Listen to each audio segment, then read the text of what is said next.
Hello everyone, मैं हूं पुष्पेंद्र और आज हमारे साथ हैं चंद्रमणि साहू सर। ठीक है। वो जंगल सफारी से बिलोंग करते हैं, तो आज हम लोग जानना चाहेंगे कि जंगल सफारी में कौन कौन से एक्टिविटी करा रहे हैं और कौन कौन सा प्रोग्राम करा रहे हैं और कैसे करके वो जितने भी हमारे नेचर लवर्स हैं उनको जोड़ने की बात कर रहे हैं। तो हम उनसे शुरू करते हैं। ठीक है, वो वहां पे किस तरह से अपने कार्य को कर रहे हैं। तो स्टार्ट करते हैं। सर बताइए किस टाइप से हम लोग जंगल सफारी में कौन कौन सा कार्य कर रहे हैं। जी, एक बार मैं अपना परिचय दे दूं। मेरा नाम चंद्रमणि साहू है और मैं वहाँ पे वन रक्षक हूँ। अभी पर्यावरण शिक्षा का मैं वहाँ पे समन्वयक के रूप में कार्य कर रहा हूँ। वहाँ पे नंदनवन जंगल सफारी में अभी प्रमुख रूप से एक हमारा युवान वॉलंटियर प्रोग्राम चल रहा है, जिसमें जितने भी लोग जो है प्रकृति से कनेक्शन फील करते हैं, मतलब वो प्रकृति प्रेमी हैं या जो कुछ करना चाहते हैं हमारे प्रकृति के लिए, पर्यावरण के लिए, वन्यजीव संरक्षण के लिए, वो आकर के उसमें जुड़ सकते हैं। या जो अनुभव करना चाहते हैं कि किस प्रकार से हमारा नंदनवन जंगल सफारी में संरक्षण का कार्य चलता है, या और दूसरे तरीके की गतिविधि जो। ठीक है, आपके जो युवान प्रोग्राम में मैंने भी सुना है और मैंने भी बहुत बार जाके पार्टिसिपेट किया है और मुझे भी बहुत ही अच्छा एनरिचिंग अनुभव हुआ है। मैंने भी बहुत सारी चीजों के बारे में जाना हूँ, जैसे कि जो वल्चर जब जो प्रोग्राम था वो भी बहुत अच्छा था, उसमें भी मैंने बहुत कुछ सीखा। इम्पोर्टेंटली जो वल्चर का आप लोग ने प्रोग्राम किया था, तो क्या मुझे वो वल्चर का प्रोग्राम से पहले का कोई इंसिडेंट आप बताएंगे।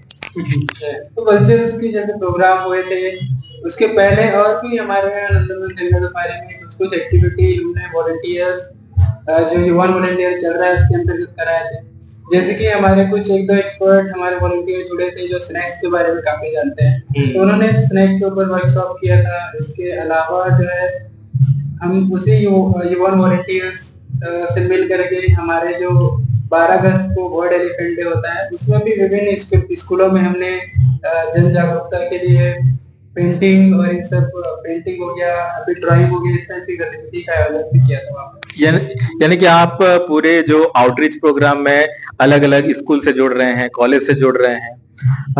ये तो आपको जो महसूस हो रही है कि जो स्टूडेंट के थ्रू या फिर जो टीचर के थ्रू आपको क्या इनपुट मिल रहा है और उनको कैसे लग रहा है ये प्रोग्राम, और कैसे करके और इसको आगे आप बढ़ाना चाहते हैं।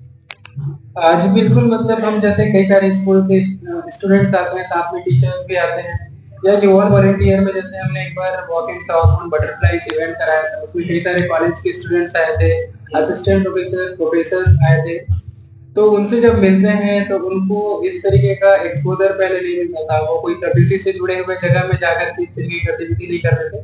तो अभी उनके लिए बहुत नया एक्सपीरियंस है और लोग इसमें मतलब जुड़ने के लिए काफी उत्साहित रहते हैं। उनको ये नया एक्सपीरियंस महसूस होता है और साथ ही साथ उनको लगता है कि हम भी हमारे परिवार के लिए कुछ कर सकते हैं। सबसे बड़ी बात, और जैसे कि अभी न्यूज क्लिप में मैं देख रहा था और आप लोग का डे बाय डे जो आपका आउटरीच हो रहा है, स्पेशली स्टूडेंट लोगों का, वो बढ़ते ही जा रहा है और वो एक तरह से सफल अभियान तो लग ही रहा है।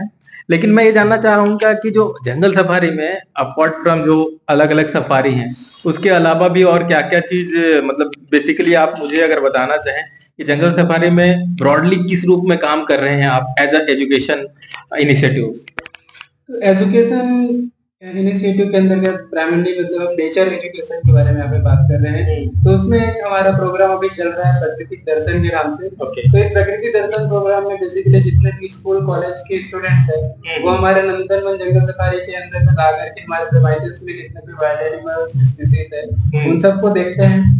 और इतना ही नहीं, हमारे जो प्राकृतिक गाइड है वो खाली हमारे वन्य जीवों के बारे में नहीं, बल्कि छत्तीसगढ़ में जो जो हमारे प्लांट्स है, कौन कौन से हमारे और भी धरोहर हैं, प्राकृतिक धरोहर, उन सब के बारे में भी उन लोगों को अच्छे से जानकारी देते हैं। तो कई सारी चीजें जो है बहुत बेसिक है, लेकिन जो नॉर्मल जो स्टूडेंट्स है या फिर कॉलेज के स्टूडेंट्स है, उन सबको उनको पता नहीं रहता है। बिल्कुल बिल्कुल, मेरे को जैसे लगता है कि जब हम लोग क्लासरूम में पढ़ते हैं तो हमारे पर्यावरण का पुस्तक भी रहता है, 11th-12th में भी रहता है, आपका इन्वायरमेंट क्लाइमेट चेंज के बारे में पूरे पढ़ते रहते हैं।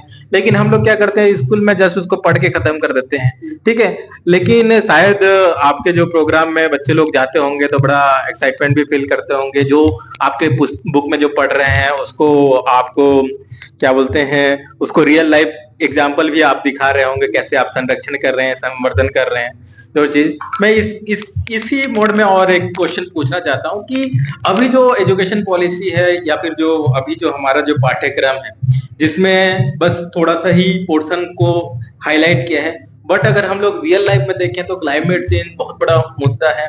बहुत सारे कॉन्फ्रेंस हो रहे हैं, बहुत सारे अलग अलग इंस्टीट्यूशन बन रहे हैं। तो उस फिराक में आपको क्या लगता है कि जो एजुकेशन जो हम लोग का सिस्टम है, उसमें हम लोग किस टाइप से और इम्पार्ट कर सकते हैं एजुकेशन जो इन्वायरमेंट को? तो उसके लिए आप कुछ बताएंगे कि आप लोग किस टाइप से कर रहे हैं और कैसे करके और इसको और मजबूत बना सकते हैं? डेफिनेटली जब हम मतलब क्लाइमेट चेंज के बारे में बात करते हैं तो मतलब पेरिस एग्रीमेंट याद आता है, जिसमें हमने 1.5 डिग्री सेल्सियस से आगे नहीं जाने का प्रॉमिस किया था। इसमें दुनिया भर के देश सब आकर के एग्रीमेंट साइन किए थे, लेकिन अभी हम देखें तो ग्लोबल टेम्परेचर 1970 के आसपास से हम कंपेयर करते हैं तो 1 डिग्री का ऐसे ही बढ़ गया है और लगातार एक ग्लोबल वार्मिंग हमारा बढ़ रहा है।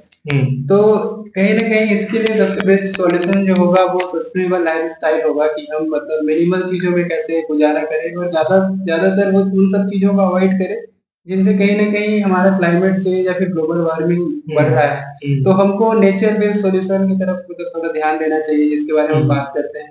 हमारे नंदनवन जंगल सफारी में भी हम प्लास्टिक फ्री करने का पूरा कोशिश करते हैं और हमने प्लास्टिक फ्री करने का पूरा प्रयास किया है। वहाँ पे लोगों को पॉलिथीन नहीं ले जाने देते हैं, प्लास्टिक बॉटल वहाँ पे बैन किए हैं। तो इस तरीके की इनिशिएटिव्स बिल्कुल करते हैं। इसके अलावा नंदनवन जंगल सफारी में कुछ एक्सपर्ट्स की हमने वर्कशॉप कराए हैं, जिन्होंने कचरा प्रबंधन या फिर साफ सफाई इन सब के ऊपर मतलब लोगों को वहाँ पे ध्यान आकर्षित कराया है और बहुत अच्छे से कहते हैं सस्टेनेबल वुड का यूज करके या फिर कुछ ऐसी चीजें जो ड्यूरेबल हो और जो पोल्यूशन ना क्रिएट करे, इस टाइप की चीजों का यूज हम कैसे करें और अपने दैनिक जीवन को कैसे मतलब एक सस्टेनेबल लाइफ की तरफ लेकर के जाएं। बिल्कुल मैं भी एज अ वॉलेंटियर या फिर वॉलेंटियरिंग में मैं भी बहुत ज्यादा बिलीव करता हूँ मिनिमलिस्ट लाइफ स्टाइल का, और शायद वही एक अच्छा तरीका है जिससे हम लोग क्या है कि सस्टेनेबल कंजम्पशन और भारत सरकार ने भी इसीलिए मिशन लाइफ का प्रोग्राम लेके आया है और उसके थ्रू हम लोग कर रहे हैं कि लोगों को जागरूक कर रहे हैं, और जागरूक करना ही सबसे बड़ा एक इम्पोर्टेंट फैक्टर मानते हैं। और आपके जो प्राकृतिक दर्शन है उस प्रोग्राम में और कैसे करके हम बच्चे लोग को सेंसिटाइज करें, क्योंकि जैसे जितने ज्यादा छोटे बच्चे होते हैं नेचर को तो देखते हैं, एंजॉय करते हैं, ठीक है। आप देखिए भालू देख लिए, टाइगर देख लिए, एक एंजॉयमेंट के लिए। जंगल सफारी में क्या है कि लोग एंजॉयमेंट के लिए आ रहे हैं, ठीक है। तो उसको हम लोग क्या है कि कैसे करके हम लोग उसको ऐसे इन्वायरमेंट क्रिएट किया जाए कि वो जब यहाँ से जाए तो एटलीस्ट जो दुनिया में जो प्रॉब्लम हो रहे हैं क्लाइमेट चेंज उससे इतना सेंसिटिव होके जाए। तो उसके लिए हम क्या कर सकते हैं और क्या कर रहे हैं? तो उसके लिए हम कुछ बच्चों को जो नेचर बेस्ड एक्टिविटीज जैसे हम करा रहे हैं, तो उसमें प्राइमरली हमारा जो प्रकृति गाइड है वो वन्य जीवों के महत्व के बारे में बता रहा है कि वो मतलब किस टाइप का एक चाहे छोटा से छोटा, जैसे मैंने बताया कि कीड़ा है या छोटे से छोटा जो हमारा मधुमक्खी बटरफ्लाइज है, इन सब का कितना मतलब रोल होता है हमारे एनवायरनमेंट में, उन सबको हमको काफी अच्छे से समझना है। इसके अलावा जो है और भी कई सारे नेचर बेस्ड एक्टिविटीज जैसे तो जैसे हमारे नंदनवन जंगल सफारी के जो डायरेक्टर साहब हैं धमसेर गणवीर साहब, उनका मानना है कि लर्निंग जो है बच्चों में मतलब 3 फेज से होना चाहिए। पहला तो बच्चे जो छोटे हैं प्राइमरी लेवल के हैं, उनके अंदर एक एम्पैथी डेवलप होना चाहिए। वो काम हमारा रहना चाहिए कि हम बच्चे जो है छोटे हैं उनको कहीं ना कहीं हम नेचर के प्रति थोड़ा सेंसिटिव बनाए, वो समझे कि मतलब कुछ होता है नेचर जो है और ये काफी इम्पोर्टेंट है। दूसरा जो है वो जब बड़े हो जाए, थोड़ा मतलब हायर स्टडीज में 10वीं 11वीं 12वीं तक चले जाए, तो कम से कम उनको ये आइडिया आना चाहिए कि वो चीजों को एक्सप्लोर करें, ये चीज भी कुछ होता है और ये जो है मतलब इतना ही नहीं है जितना बटरफ्लाई के बारे में हम जानते थे, 4-5 तो बटरफ्लाई इतना ही नहीं है, जितने हम वाइल्ड एनिमल्स के बारे में जानते थे इतने ये वो थोड़ा एक्सप्लोर करें, जितने हम कीड़ों के बारे में जानते थे वो इतना ही नहीं है। तो हमारे एनवायरनमेंट में जो डाइवर्सिटी है उन सब चीजों को वो अच्छे से समझे, एक्सप्लोर करे और उनके ऊपर क्या इम्पैक्ट पड़ रहा है उसको भी वो ध्यान में रखें। और तीसरा जो फेज हमारे डायरेक्टर साहब का कहना है वो है कि वो एक्शनेबल फेज हमारा होना चाहिए। जब हम पास होकर के निकल जाए, हमारा स्टडी जैसे हम कॉलेज करके बाहर निकल जाए, बारी पढ़ के बाहर निकल जाए तो हमारे वो लाइफ स्टाइल में वो चीज दिखना चाहिए। बिल्कुल। तो एक्शनेबल मतलब इस तरीके के एम्पैथी और एक्सप्लोरेशन और एक्शन, ये तीनों जो चीज है कहीं ना कहीं हमको बच्चों के ऊपर बचपन से डालना पड़ेगा, तब वो जाकर के एक अच्छा नागरिक बनेगा और मतलब चीजों को एक्शन के रूप में ले पाएगा। तभी हम मतलब इस तरीके के जो एनवायरमेंटल जो चैलेंजेस जो आ रहे हैं उसको हम आसानी से करेंगे। हाँ बिल्कुल, जो प्रकृति दर्शन आप जो प्रोग्राम दिए हैं उसी में ही दर्शन एक शब्द है। दर्शन का मतलब तो बहुत ब्रॉड होता है, फिलॉसफी हमारा जो है उसको दर्शन बोलते हैं। और प्रकृति का दर्शन में ऐसे है कि आपको एक्सप्लोर करना है। जैसे आपने बोला कि ये ही एक अच्छा पेडागोलॉजी है जिसमें हम लोग क्या है कि लर्निंग करते हैं। जब हम लोग बच्चे रहते हैं, जब रहते हैं तो हम लोग को हर चीज में एक्साइटमेंट रहता है, ठीक है। और उसमें हम लोग क्या है कि नेचर के साथ जब मिलते हैं, फॉर एग्जाम्पल हम जब पढ़ते हैं तो तितली होती है बस, बटरफ्लाई। बट जब हम लोग अगर जंगल सफारी में गए और आपका जो बटरफ्लाई या फिर बर्ड वॉच एक्टिविटी करते हैं, तो उसमें क्या होता है कि हाँ हमको समझ में आता है कि ये टाइप के अलग अलग टाइप का बटरफ्लाई है, द डाइवर्सिटी बहुत ज्यादा है। और जब 9th-10th आ जाते हैं तब तक हम लोग को पता चल जाता है कि टेम्परेचर कुछ होता है, और टेम्परेचर के अराउंड क्या होता है कि थोड़ा सा टेम्परेचर बढ़ जाता है, घट जाता है, तो बहुत सारे लाइफ प्रभाव पड़ते हैं। और जैसे 11th-12th में आते हैं तो हम लोग को तो ये भी पता चल जाता है, अगर बायोलॉजी के स्टूडेंट हैं, कि मास एक्सटेंशन हो गए हैं। अभी 6वां मास जो 6 नंबर का मास एक्सटेंशन चल रहा है, जिसमें क्या बोला जा रहा है कि ये पहली बार ऐसा मास एक्सटेंशन होने वाला है जो एंथ्रोपोजेनिक है, मतलब उसके लिए रिस्पॉन्सिबल भी हम। अगर हम ही रिस्पॉन्सिबल है तो उसके लिए दोष किसको दे? Who will take the accountability? और अकाउंटेबिलिटी का फैक्टर कैसे करके लेके आए? और अकाउंटेबिलिटी का फैक्टर कोई इंस्टीट्यूशन बनाने से आ सकता है, लेकिन उस इंस्टीट्यूशन का जो अवेयरनेस लेवल है, कैंपेन शायद इसीलिए बहुत जरूरी हो गया है। और ये आउटरीच प्रोग्राम में हम दोनों भी इसी बात पे इसीलिए बात कर रहे हैं, क्योंकि कंज्यूमरिज्म हो गया, उसके बाद आपका लाइफ स्टाइल को इजी करने के लिए टेक्नोलॉजी इतना सारा आ गई, और हर जगह टेक्नोलॉजी का यूज करके हम लोग और कंफर्ट बन रहे हैं। लेकिन उस कंफर्टेबिलिटी लेके आने के लिए हम लोग कितना एनर्जी का रिसोर्स का यूज कर रहे हैं, और एनर्जी का जैसे रिसोर्स कर रहे हैं, तो अब उसके बाद तो फॉरेस्ट और वर्ल्ड लाइफ के जो स्पेस है उसको तो जाके हम लोग इंक्रोच कर ही रहे हैं। तो उसके लिए आपका जो प्रगति दर्शन थे, एटलीस्ट ये चीज तो पता चल जा रहा है कि एम्पैथी डेवलप हो जा रहा है। हो सकता है और अच्छे से भी कर रहे हैं, तो हो भी रहा होगा। एटलीस्ट जो घूमने फिरने के लिए आया था, सडनली वो सोचना शुरू कर दे कि यार यहाँ पे ये जो जंगल सफारी, इसको एक आर्टिफिशियल जंगल सफारी, यानी कि जो नेचुरल जो था उसको हम लोग उसके जगह पे हम लोग आर्टिफिशियल बना रहे हैं, ठीक है। तो यहाँ पे फिर हम लोग को पता चलेगा कि हाँ, नेचर का जो एक आर्टिफिशियल बनाने के साथ साथ हमारे पास और कौन से चैलेंज है, चुनौती है। तो यहाँ पे जो आप लोग का जो एम्पैथी डेवलपमेंट करने का जो प्रोग्राम चल रहा है, फिर वॉलंटियरिज्म और प्रकृति दर्शन में, वो मेरे को लगता है कि उसके माइंड पे अगर थोड़ा सा भी इम्पैक्ट पड़ रहा है तो वो उसके हैबिट में चेंज होगा। और अंत में अगर हैबिट में अगर कुछ चेंज नहीं हो पा रहा है तो वो एक्शन किस डायरेक्शन में जाएगा पता नहीं। और जो आपका तीसरा फेज जिसमें जो एक्शनेबल फॉर्म है, और एक्शनेबल फॉर्म में कोई बड़ा चीज नहीं करना रहता अगर सेल्फ अकाउंटेबिलिटी की बात किया जाए तो। और आप लोग का जो कार्यक्रम हो रहा है जिसमें कंटिन्यूअसली आप इंगेज कर रहे हो स्टूडेंट लोग को, और अर्ली एज में अगर आप वो दे रहे हो, तो ये बहुत इम्पोर्टेंट भी है। क्योंकि हम लोग देखे हैं कि यूरोप का जितना भी क्लाइमेट चेंज का जो मूवमेंट है वो बच्चे लोग से निकल के आ रहा है। ग्रेटा हो गई, बहुत एक्सीलेंट एग्जांपल है, जो कि वर्ल्ड लीडर को डायरेक्टली बोल रही है कि you should do something right now, if not then who will do. तो इसी हिसाब से मुझे भी लगा कि जंगल सफारी का जो इनिशिएटिव है बहुत ही प्यारा है, और आपसे जो सीख रहे हैं। और जंगल सफारी का और कौन सा डायमेंशन है जो आप करते हैं अपार्ट फ्रॉम एजुकेशन? तो नंदनवन जंगल सफारी में मेनली तो 3 डायमेंशन के बारे में हम बात करते हैं। पहला है, जैसे हमने एजुकेशन के बारे में डिस्कस कर लिया, तो वो तो हमारा डायमेंशन है। दूसरा, वहाँ पे जो है कंजर्वेशन सबसे बड़ा डायमेंशन है, जिसके अंतर्गत हम विभिन्न तरीके के वाइल्ड लाइफ स्पीसीज को भी कंजर्व करके रखे हुए हैं, और कंजर्वेशन ब्रीडिंग भी कुछ होता है वहाँ पे, तो वो भी हम करते हैं। कंजर्वेशन करके एनिमल्स पॉपुलेशन को ग्रोथ करने के लिए ब्रीडिंग भी वो कराया जाता है। थर्ड जो हमारा डायमेंशन है वो है रिसर्च। तो स्टूडेंट्स जो वाइल्ड लाइफ के ऊपर रिसर्च करना चाहते हैं वो भी नंदनवन जंगल सफारी में रिसर्च कर सकते हैं। इसके अलावा छोटे छोटे जो प्रोजेक्ट्स जो बनाते हैं आजकल कॉलेज में, बीएससी एमएससी या फिर अंडर ग्रेजुएट पोस्ट ग्रेजुएट में जो प्रोजेक्ट वर्क बनाते हैं वो भी नंदनवन जंगल सफारी में आकर के कर सकते हैं। और तीसरा आजकल मतलब 10-15 दिन का इंटर्नशिप प्रोग्राम भी नंदनवन जंगल सफारी डिजाइन कर रहा है, जिसमें ऐसा नहीं कि जो साइंस के बैकग्राउंड के स्टूडेंट है वही बस खाली पार्टिसिपेट कर सकते हैं। कोई भी जो ये बोला जाए कि बच्चों के लिए या फिर जो नेचर के प्रति जो बहुत ज्यादा संवेदनशील हैं, सेंसिटिव हैं, या फिर उसके अराउंड कुछ करना चाहते हैं, स्पेशली साइंस वाले, बायोलॉजी वाले कोई इंटर्नशिप करना चाहते हैं, तो उसके लिए भी आप प्रोग्राम लेके आ रहे हैं।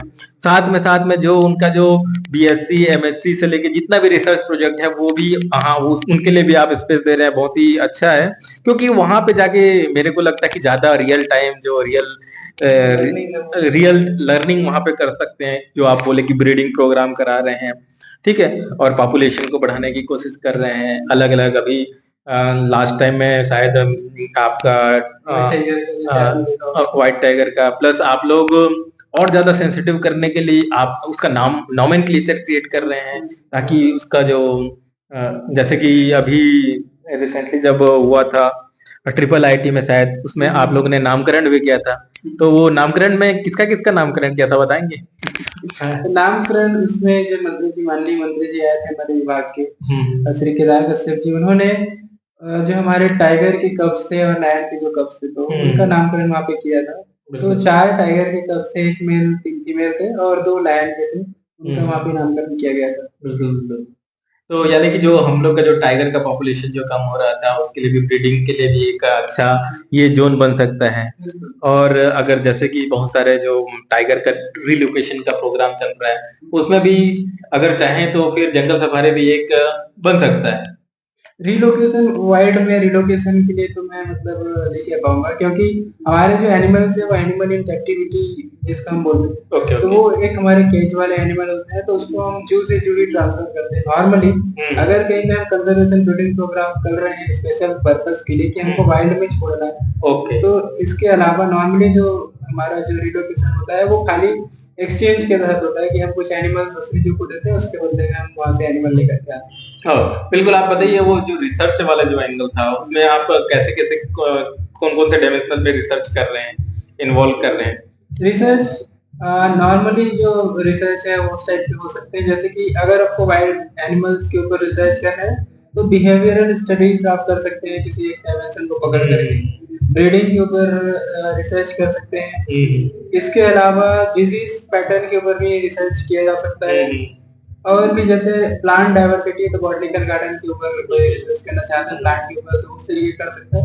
या टूरिज्म मैनेजमेंट के ऊपर भी कोई रिसर्च करना चाहता है वो कर सकता है। और जो वहाँ पे विजिटर्स है, तो विजिटर्स के लर्निंग पैटर्न के ऊपर भी रिसर्च हो सकता है कि विजिटर आ रहे हैं तो इम्पैक्ट ऑफ नेचर एजुकेशन जिसको मैं बोलूंगा उसके ऊपर भी रिसर्च किया जा सकता है कि हम जो नेचर एजुकेशन प्रोग्राम कर रहे हैं और एक जो इन सीटू कंजर्वेशन सेंटर है वो लोगों को कितना अवेयर करता है, तो इस तरीके का डिफरेंट टाइप के रिसर्चेस वहाँ पे किए जा सकते हैं। मीन्स अगर मैं बोलूँ तो क्या है कि आपका एक जो टूरिज्म वाला है, इको टूरिज्म जो कॉन्सेप्ट भी चल रहा है, और वो बहुत बड़ा पोटेंशियल है लगता है मुझे, क्योंकि हमारा जो एशिया का one of the largest safari है, साथ में क्या है कि जो आपका जो इनलेट टूरिज्म भी बहुत ज्यादा है, वहां पे भी काफी बताएंगे आपको कि अराउंड महीने में कितने टूरिस्ट लोग आ जाते होंगे वहां पे? टूरिस्ट का नंबर जो है वो सीजन के हिसाब से वेरी करता है। नॉर्मली विंटर जो सीजन रहता है वो कोई भी टूरिस्ट स्पॉट के लिए सबसे पीक सीजन रहता है, तो लोग जो विंटर में ज्यादा टूरिस्ट प्लेसेस में जाना पसंद करते हैं। तो अगस्त सितंबर से फरवरी तक नंदनवन जंगल सफारी भी काफी पीक सीजन रहता है। उस समय तो मतलब टूरिस्ट इतने आ जाते हैं कि हमारे पास अभी जितने व्हीकल्स अवेलेबल है उससे ज्यादा हो जाता है, तो कई सारे टूरिस्ट को तो सफारी की सीटें भी नहीं मिल पाती है। तो वहां पे हम अभी बात करें अगर अगस्त से फरवरी के बीच में, तो पर डे 2,500-3 हजार लोग आते ही हैं, 2,500, 3,000, 1,500 इस तरीके के लोग आते हैं। वीकेंड्स में 4,000, 3,000, 2,500 ऐसे लोग आते हैं। बिल्कुल। अगर हम लोग विजिटर की पैटर्न को भी देखें और साथ में अगर उसको आप जो कनेक्ट कर रहे हैं एजुकेशन के साथ और टूरिज्म के साथ, तो पोटेंशियल तो फाइनेंशियल पोटेंशियल भी बहुत है अगर कोशिश किया जाए तो। और मेन तो मेरा जो उद्देश्य था ये कि हम लोग कैसे करके लोगों को तक पहुंचे, रीच, क्योंकि इंस्टीट्यूशन हमने बना दिया है जंगल सफारी, साथ में हम लोग प्रोग्राम भी कर रहे हैं। युवान एक प्रोग्राम है, आपका प्रकृति दर्शन एक प्रोग्राम है, स्टूडेंट आउटरीच प्रोग्राम है, और अभी आप जो स्टूडेंट हैं उन लोग के लिए ये जो है आपका इंटर्नशिप के साथ साथ रिसर्च करने का भी फैसिलिटी प्रोवाइड कर रहे हैं। ठीक है, तो ये जो पूरे जो मुहिम है, अभियान है, उसको हम और एक स्टेप आगे कैसे ले जा सकते हैं? ये जो मैं समझता हूँ कि कहीं न कहीं जो पोस्ट वाला जो हमारा आउटपुट रहता है कोई भी काम का, वो हमको बताता है कि हमने कितना इम्पैक्ट लाया। तो उसके ऊपर हमको काम करना है। हमने जैसे प्रकृति शिक्षा अभी हम कर रहे हैं, प्रकृति दर्शन वाला, तो हमको जो है पोस्ट विजिट इम्पैक्ट देखना पड़ेगा कि लोग जो है हमने जिनको बताया, जिनको सिखाया, उनका कुछ समय बाद क्या आउटपुट रहा है और वो किस तरीके का अभी काम कर रहे हैं। तो हमको वो पोस्ट वाला जो काम है, हमारे पोस्ट विजिट वाला जो काम है या पोस्ट असेसमेंट जिसको हम बोले, उसके ऊपर वर्क करना है। और भी फिर मतलब फॉलो अप के लिए हम किस टाइप का काम कर सकते हैं। बिल्कुल, मुझे भी लगता है कि एक बहुत इम्पोर्टेंट फैक्टर हो सकता है, बिकॉज अगर आपका जो डेली अगर 3 से 4 हजार लोग आ रहे हैं, ठीक है, और अगर उनका जो बिहेवियर से लेके जो लर्निंग पैटर्न है, अगर हमको जब तक हम जंगल सफारी में हैं तब तक वो हर एक इनपुट तो दे सकते हैं, इंस्टीट्यूशन बना सकते हैं, बता तो सकते हैं, बट उसके बाद जो जो आपका जो थर्ड पार्ट था, एक्शन वाला पार्ट था, और एक्शन करने से पहले आपका जो थिंकिंग वाला पार्ट ने तो आपको दे दिए, एम्पैथी अगर डेवलप हो गई, ठीक है, तो वो एक हैबिट बनाएगा, एक बिहेवियर बनाएगा, और ज्यादा सेंसिटिव हो जाएगा कि हाँ एक अर्बन एरिया है, उसके अंदर हम लोग एक कंजर्व कर रहे हैं सफारी को, और एक बहुत बड़ा चीज है। तो पोस्ट पोस्ट जो विजिट है उसका एक बहुत ही ज्यादा अच्छा अध्ययन भी हो सकता है, और शायद वो सबसे ज्यादा आपको फीडबैक भी देगा। फीडबैक के लिए सबसे ज्यादा वही इम्पोर्टेंट है कि आफ्टर वो जाने के बाद क्या कर रहे हैं, कितने दिन के बाद रिट्रेसिबिलिटी कर रहे हैं, और कितना फैक्टर में वो चेंज कर रहे हैं। तो जैसे कि मेरे को एक जो सीट वॉल्ट वाला आइडिया बहुत पसंद आया था, तो उसके बारे में जब मैं एक इको क्लब वाले के साथ मिला था, तो उसका कहना था कि जो हम लोग किसी को उपहार में देते हैं तो क्या बोलते हैं कि सीट, जो आपका जो सीट बॉल है उसको दे देते हैं, और उसको कहते हैं कि कहीं पे भी जाओ, ठीक है ना, बढ़िया आप उसको थ्रो कर देना, और थ्रो करने से पहले कुछ बोलना या फिर कुछ करना या फिर किसी के नाम पे या फिर कुछ भी करना।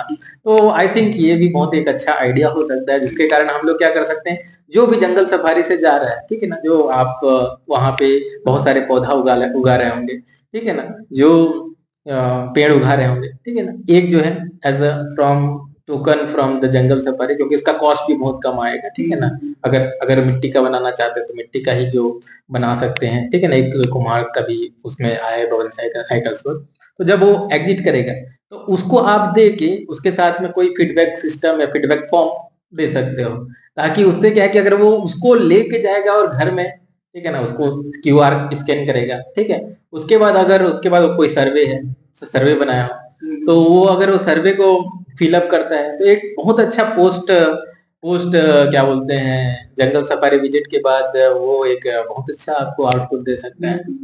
तो इस टाइप से अगर कोई कार्यक्रम किया जा सकता है तो आपको जो पोस्ट जो बिहेवियर है उसका भी एनालिसिस हो सकता है। बिल्कुल बिल्कुल, इस टाइप से अगर और भी बातें हो सकती हैं लेकिन हम अभी जस्ट यहीं पे कंक्लूड करते हैं हमारे सेशन। आपसे मिलके बहुत अच्छा लगा। Thank you.